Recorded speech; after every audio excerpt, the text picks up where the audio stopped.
ሰዎች በተሰበሰቡበት ቦታ ያ ማለት መድረክ ላይ ቆማችኋል ብዬ ላስብና ከፊት ለፊታቸው ብዙ ሰዎች አሉ። ወይም እሱን ተውት፣ ስራ ቦታ ነው ያላችሁት። አለቆቻችሁ አሉ፣ የስራ ባልደረቦቻችሁ ክብ ሰርተው ቁጭ ብለዋል። ሀሳባችሁን የምትናገሩበት ጊዜ ደረሰ። እናንተ የዛኔ የልብ ምታችሁ በጣም እየመታ ማነቆ ሆኖባችሁ ሀሳባችሁን ከመግለጽ ወደኋላ ብሏችሁ ሊሆን ይችላል።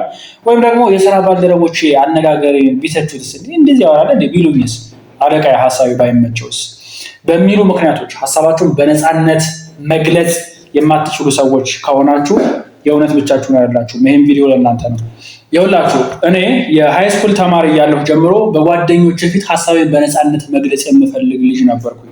ነገር ግን ይሄ ፍርሃት ማነቆ ሆኖብኝ እኔ ደግሞ በጣም ነበር የልብ ምቴ በጣም ነው የሚመታው። እንዴት መቆም እንዳለብኝ ራሱ አላውቅም። ሰውነቴም ድምፄም ይንቀጠቀጣል። ድምፄን አሰምቼ መናገር አልችልም። በዚህ ቪዲዮ ሀሳቤን ሰዎች ባሉበት መድረክ ላይ ወጥቼ በተሻለ መንገድ እንድገልጽ የረዱኝን 3 ፕራክቲካል የሆኑ ተግባራዊ የምታደርጓቸውን ቱሎች አስተምራችኋለሁ። በተለይ ሶስተኛው እኔን እጅግ በጣም የረዳኝና የምወደው ቱል ነው። ቪዲዮውን እስከ መጨረሻው መመልከታችሁን አትዘንጉ። ሰብስክራይብ ያላደረጋችሁ ሰዎችም ካላችሁ ሰብስክራይብ በማድረግ ጀምሩ። የመጀመሪያው ቱል ቅድመ ዝግጅት ወይም ፕሪፓሬሽን ነው። ቅድመ ዝግጅት የሚለውን ቃል በተደጋጋሚ የሰማ ነው። ነገር ግን ሀሳባችን ለመግለጽ የማንተገብረው የማንረዳው ቃል ይመስለኛል። መድረክ ላይ ወጣችሁ ሀሳባችሁን ለማስተላለፍ ስብሰባ ላይ ሀሳባችሁን ለማንሸራሸር ግዴታ የምታወሩትን የምታስተላልፉትን መልዕክት ልታውቁት ይገባል። 3 ነገሮች ይካተታሉ ቅድመ ዝግጅት ላይ። የመጀመሪያው ሪሰርች ማድረግ ነው። ሀሳባችሁን ሪሰርች አድርጉ፣ ማጥናት። ሁለተኛ ሀሳባችሁን ኦርጋናይዝ ማድረግ ማደራጀት ነው። እንዴት ላደራጀው ካላችሁ በኮሚኒኬሽን ፍሬምወርክስ የሚባሉ አሉ።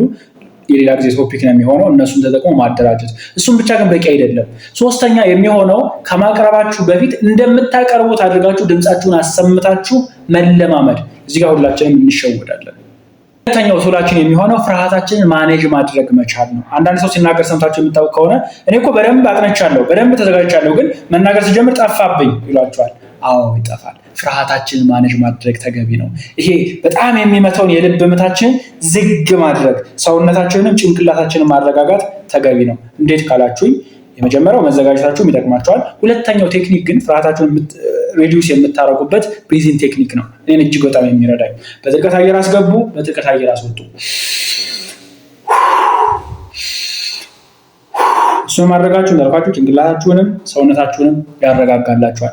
ሶስተኛው ፍርሃታችሁን የምትቀንሱበት ቴክኒክ ምንድነው? ራሳችሁ ላይ ብቻ ኦብሰስድ ከመሆን ይልቅ ለምታወሯቸው ሰዎች መጨነቅ። ለምሳሌ እኔ አለባበሴ ይወዱት ሲሆን አነጋገር፣ ፀጉር ስታይል እንዴት ነው አለ። አሁን እናንተን እያስተማርኩኝ እሱ ጋር ኦብሰስድ የመሆን ከሆነ ፍርሃቴ ይባባሳል። ይልቁንስ ምንድነው የማደርገው? እናንተ ጋር ምን አይነት ቫልዩ አድል አድርግላቸው፣ እንዴት ባስተምራቸው የተሻለ ነገር ልሰጣችሁ እችላለሁ። አብዛኛውን ትኩረቴን እሱ ጋር ሳደርግ ፍርሃቴ በሆነ መንገድ መቀነስ ይችላል ማለት ነው። ሶስተኛውና እኔን እጅግ በጣም የረዳኝ እንዲሁም የምወደው ቱል ምንድነው? ከኦዲየንስ ጋር ኮኔክት ለማድረግ መሞከር። ከምናወራቸው ሰዎች ጋር እንደነገርኳችሁ ሃይስኩል ተማሪ ያለው ዩኒቨርሲቲም ተማሪ ያለው የምሰራው ስህተት እሱ ነው። የተዘጋጀበት ቶፒክ አለ፣ እመጣለሁ፣ አስተምራለሁ፣ ወርውሬው መግባት ነው እንጂ እነሱ ተረዱት፣ ኮኔክት አደረግኩኝ፣ ሪሌት አደረግኩኝ ጉዳይ አይደለም። ነገር ግን ይኸውላችሁ ወደዳችሁም ጠላችሁም መድረክ ላይ ወጣችሁ ሀሳባችሁን ሼር ስታደርጉ፣ ስብሰባ ላይ ሀሳባችሁን ስታጋሩ ለእናንተ አይደለም፣ በነገራችሁ ላይ በቃ ድርጅቱን ይጠቅማል። ሀሳባችሁ እኮ የሆነን ሰው ህይወቱን ይቀይራል እኮ። እሱን ለማድረግ ግን ሊረዷችሁ ይገባል። መጀመሪያ ኮኔክት ልታደርጉ ይገባል። እንዴት ማድረግ አለብኝ ካላችሁኝ 3 ነገሮችን ሼር አደርጋችኋለሁ። የመጀመሪያው ጥያቄዎችን ጠይቁ። አንዳንዴ ይኸውላችሁ እኛ ብቻ እናስተምራለን፣ እኛ ብቻ እናወራለን። ግን ጠይቋቸው፣ እነሱ ይሳተፉ፣ እነሱ ይመልሱላችሁ። ኢንተራክቲቭ አድርጉ ሴሽናችሁን።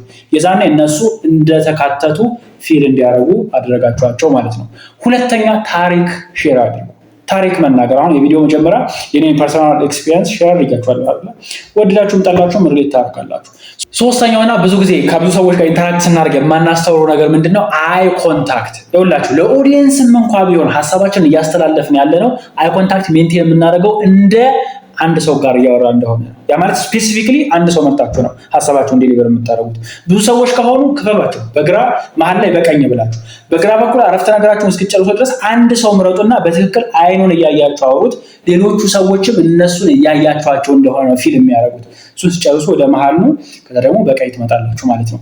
ንግግራችሁ የመግባባት ክህሎታችሁን ሌላ ሌቭል ማድረስ ከሆነ የምትፈልጉት ትክክለኛው ቦታ ነው የመጣችሁት። ቻናሉን ሰብስክራይብ ማድረግ እንዳትረሱ።